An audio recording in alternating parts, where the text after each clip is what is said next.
Guideline के अंदर लिखा है कि उड़ीसा होगा। आप देखिए, आप उससे मैं बहस नहीं कर सकता, मैं आपका सम्मान करता हूँ, मैं आपका सम्मान करता हूँ और इनको भी उसका हिस्सा नहीं इसे बैठने मैं कह रहा हूँ, बैठे हैं ना, मैंने एक विभाग का नाम लिया, ऐसे बहुत सारे विभाग बैठे हैं। उन विभाग की समीक्षा का अधिकार दिशा को नहीं है। भारत सरकार से उन विभागों की योजनाएं जो वो विभाग नोडल अधिकारी है, जैसे उज्ज्वला विभाग का नोडल, उज्ज्वला योजना का नोडल विभाग खाद्य रसद विभाग है, तो खाद्य रसद विभाग यहाँ बैठा है और उससे केवल उज्ज्वला योजना की समीक्षा हमको दिशा देती है, अधिकार देता है।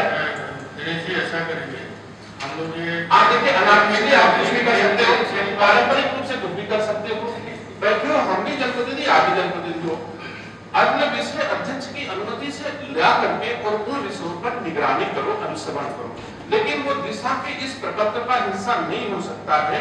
अगर जो हमको दिशा के 43 विभाग है, आप पढ़ लीजिए, नहीं पढ़ते मैं पढ़ के सुना देता हूँ, ये 43 विभाग है, तो है जो एजेंडे में हमको सारे एजेंडा नहीं, हाँ ठीक है, ये भी आपकी बात मानेगा, वो एजेंडे में है, तो एजेंडा के बाहर के विषय को अगर एजेंडा का भाग बनाएंगे तो वैधानिक नहीं होगा, ये विधिक नहीं होगा, ये दिशा की भूल होगी। मैं भूल सुधारना चाहता हूँ, ऐसा नहीं कि मैं जो आपका क्लैरिफिकेशन है, हम रजिस्ट्रेशन को क्लैरिफाई कर दूं, ठीक है, रजिस्ट्रेशन क्लैरिफाई करा दें।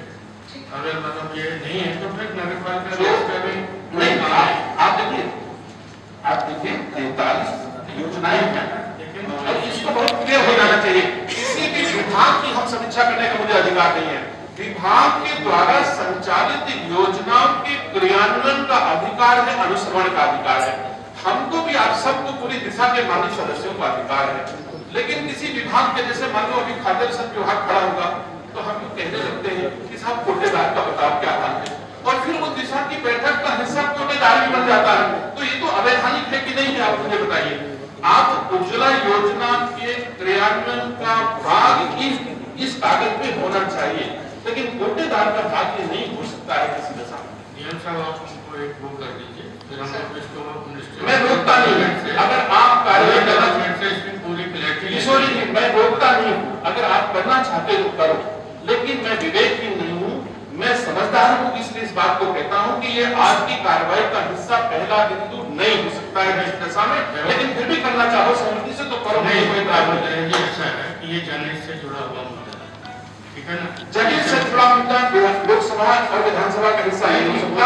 जनहित का जुड़ा हिस्सा आप डिबेट का हिस्सा हो सकता है, बाहर हिस्सा हो सकता है, ये डॉक्यूमेंट वैधानिक है, इसको आप क्लैरिफाई कर दीजिए, ठीक है? अब आगे चलें।